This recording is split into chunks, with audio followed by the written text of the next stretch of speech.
سب عبداللہ سے آدم علیہ السلام آپ کے تمام پشتیں اللہ تعالیٰ نے محفوظ فرما دی ہیں۔ محمد بن عبداللہ بن عبد المطلب بن ہاشم بن عبد مناف بن قصی بن کلاب بن مرہ بن کعب بن لبی بن غالب بن فہر بن مالک بن نضر بن کنانہ بن خزیمہ بن مدرک بن الیاس بن مضر بن نزار بن معد بن عدنان بن اود بن حمیصہ بن سلامان بن عوس بن بوز بن قموال بن ابی بن عوام بن ناشد بن حزاب بن بلداس بن یدلاف بن طابخ بن جاحم بن ناحش بن ماخی بن عیفی بن عبقر بن عبید بن الدعاء بن حمدان بن سنبر بن یثربی بن یحزن بن یلحن بن ارعوا بن عیدی بن زیشان بن عیسر بن اقنات بن ایہام بن مقصر بن ناحث بن زار بن سمی بن مزی بن عوض بن عرام بن قیدار بن اسماعیل بن ابراہیم بن آذر بن ناحور بن سروج بن رعو بن فائج بن عابر بن ارفخشاد بن سام بن نوح بن لامک بن متوشال بن ادریس بن یرد بن ملہل ایل بن قینان بن آنوش بن شیس و بن آدم علیہ السلام۔ دیکھو ہر مسلمان مرد یا عورت اس کے دل میں اللہ رسول کی محبت کی چپ پڑی ہوئی ہے۔ جس دن ایکٹیویٹ ہوگی نہ عجائب و غرائب نظر آئیں گے، اس لیے کبھی کسی کو حقیر نہ جاننا، کسی کو ذلیل نہ سمجھنا۔ جو لوگ تھوڑا سا دین پہ چلتے ہیں ان کے اندر نیکی کا تکبر آ جاتا ہے، وہ دین سے دور لوگوں مردوں یا عورتوں نے حقیر سمجھتے ہیں۔ جو لوگ اپنے آپ کو ہم دنیا دار ہیں وہ ہر باؤنڈری کراس کر چکے ہیں، اور یہ ہم تو دنیا دار لوگ ہیں۔ ارے جھوٹ کیوں بول رہے ہو؟ دنیا دار لوگ۔ شراب کیوں پی رہے ہو؟ دنیا دار لوگ۔ سود کیوں کھا رہے ہو؟ دنیا دار لوگ ہیں۔ وہ اپنے آپ کو دنیا دار کہہ کر ہر پابندی کو توڑ چکے ہیں، اور دیندار اپنے آپ کو سمجھ کر خوفناک قسم کے تکبر کا شکار ہو چکے ہیں۔ تو میرے اللہ کو نہ یہ آزادی پسند ہے نہ یہ تکبر پسند ہے۔ وَكَانَ بَيْنَ ذَلِكَ قَوَامًا۔ تو میں واقعی سنا رہا تھا کہ میری جماعت تھی گھوٹ کی، تو گھوٹ کی قریب کچا علاقہ ہے، دریا سندھ جہاں سارے ڈاکو رہتے ہیں، جن کے 50 لاکھ سروں کی قیمت، ایسے ڈاکو۔ تو ایک ڈاکوؤں کا سردار وہ بیان میں آیا ہوا تھا رات کو۔ اگلے دن میں بیٹھا تھا ناشتے پر، تو لوگوں نے کہا جی وہ ڈاکوؤں کا سردار آپ سے ملنے آیا۔ میں نے کہا میرے کو تو پیسے کوئی نہیں، میرے کو کی لڑا، کیونکہ وہ رات کو بیان میں آیا ہوا تھا۔ اچھا بھائی آ جائے۔ وہ آیا، اس کی اتنی دہشت تھی، توبہ توبہ، آ کے بیٹھا، کہنا سائیں تساں جو نبی دا پیڑھی سنائے ہو، وہ ساتھ ہی رونا شروع کر۔ سبحان اللہ۔ صرف نسب نامہ سن کے وہ توبہ کر کے، ساری زندگی کے لیے 50 لاکھ سر کی قیمت تھی، چھوڑ گیا، توبہ کر گیا۔ وہ ایسا اس کے آنسو، سائیں تساں جو سندھی میں کہنے لگے، تساں جو نبی دا پیڑھی سنائے ہو، سبحان اللہ۔ اور ساتھ ہی اس کے آنسو۔ اس امت نے اپنے دین کی حفاظت کی ہے، اور انسانیت کی معراج محمد مصطفیٰ صلی اللہ علیہ وسلم ہے۔ ان کے آگے انسانیت کی ختم، آخری باؤنڈری پر اللہ کے بعد آپ کی ذات کھڑی ہوئی ہے۔ اور میرے اللہ نے ہمیں کہا اگر تم انسان بننا چاہتے ہو تو پیسے پہ نہ تولو، میرے نبی کی زندگی پر تولو۔ لَقَدْ كَانَ لَكُمْ فِي رَسُولِ اللَّهِ أُسْوَةٌ حَسَنَةٌ۔ اتنی سارا قرآن خوبصورت ہے، لیکن بہت خوبصورت آیت ہے۔ اللہ ہمیں یہ کہنا چاہتے تھے کہ میرے نبی کی زندگی ہے تمہارے لیے مکمل نمونہ، اور کوئی کامل نہیں ہے، کامل صرف اللہ کے نبی ہے۔ باقی کوئی 99 نمبر پر ہے، کوئی 98، کوئی 97، کوئی 96، کوئی 33 پر بھی، کوئی فیل بھی ہے۔ کامل نمونہ ہے اللہ کے نبی، لیکن اللہ نے کامل کا لفظ استعمال نہیں فرمایا۔ اللہ نے لفظ استعمال کیا ہے میرے نبی تمہارے لیے انتہائی خوبصورت نمونہ ہے۔ خوبصورت کا لفظ استعمال، خوبصورت کا لفظ کیوں استعمال کیا ہے؟ کہ خوبصورتی کسی دلیل کی محتاج نہیں ہوتی۔ وہ حسن آواز میں ہو، گفتار میں ہو، کلام میں ہو، شکل میں ہو، عمارت میں ہو، لباس میں ہو، منظر میں ہو، جہاں حسن ہوگا بلا دلیل آپ کے دل کے اندر اتر جائے گا۔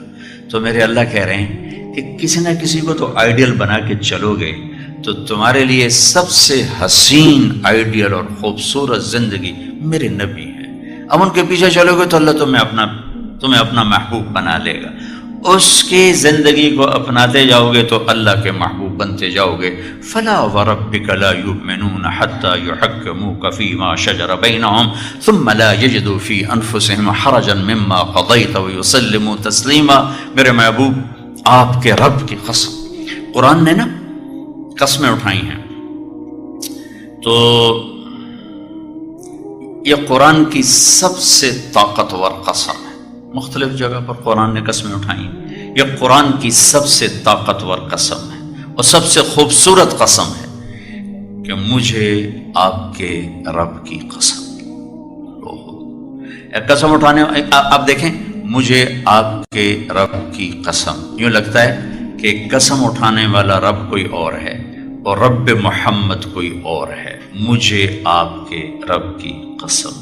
عربی میں جب محبت اپنے کمال پر پہنچتی ہے تو اس کو یوں تعبیر کیا جاتا ہے, غیر بن کے قسم اٹھائی جاتی. مجھے آپ کے رب کی قسم. آپ ان مستورات کو ان مردوں کو بتا دیں, جب تک آپ کی غلامی میں نہیں آئیں گے میں انہیں قبول نہیں کروں گی.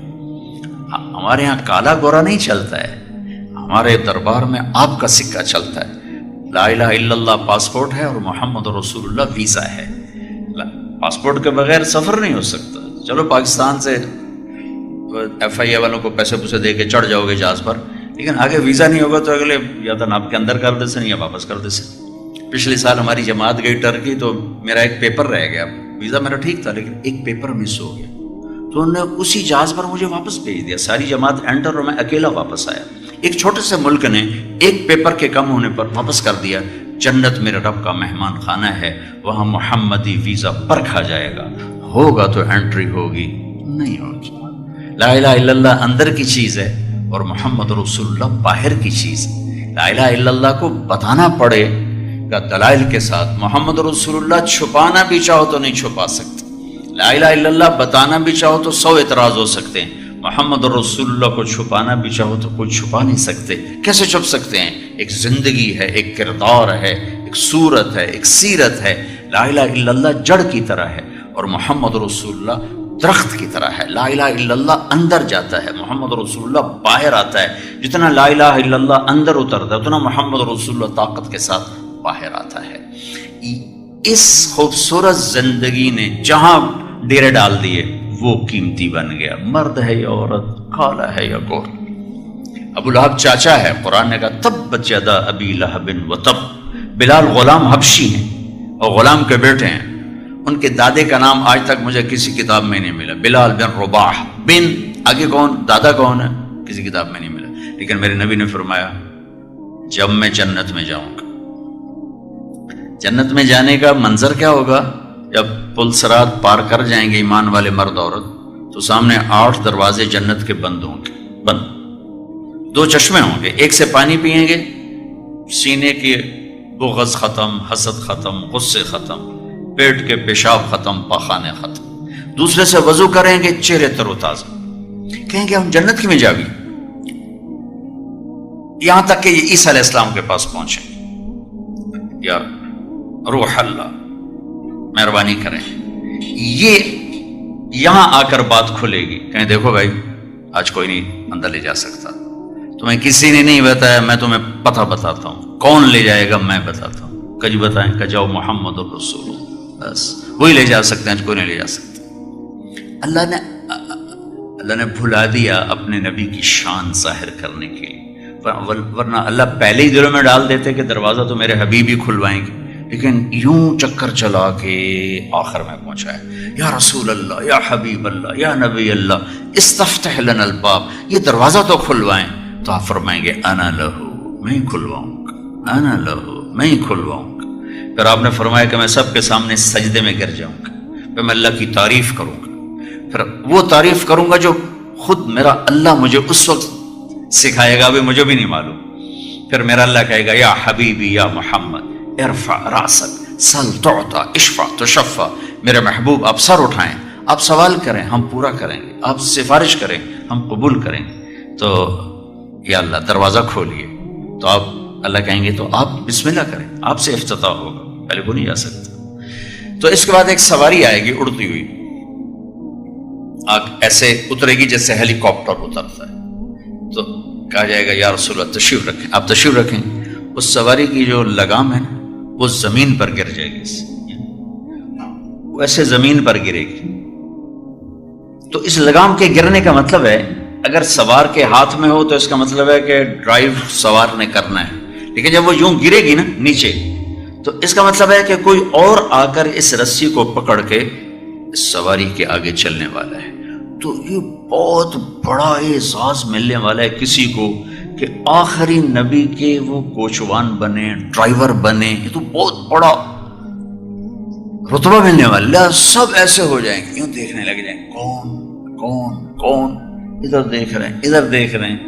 اور کوئی سوچ رہا ہے ابوبکر صدیق ہوں گے، کوئی سوچ رہا ہے عمر ہوں گے، کوئی سوچ رہا ہے عثمان ہوں گے، کوئی سوچ رہا ہے علی ہوں گے، کوئی سوچ رہا ہے حسن حسین ہوں گے. سب سے زیادہ پیار تھا آپ فرمایا کہ میری آنکھوں کی ٹھنڈک حسن اور حسین، میرے جگر کے ٹکڑے حسن اور حسین. یا اللہ میں ان سے پیار کرتا ہوں، تو بھی ان سے پیار کر.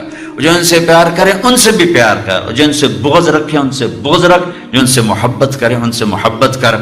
تو یہ ادھر ذہن چل رہے ہوں گے کہ آواز آئے گی بلال حبشی کو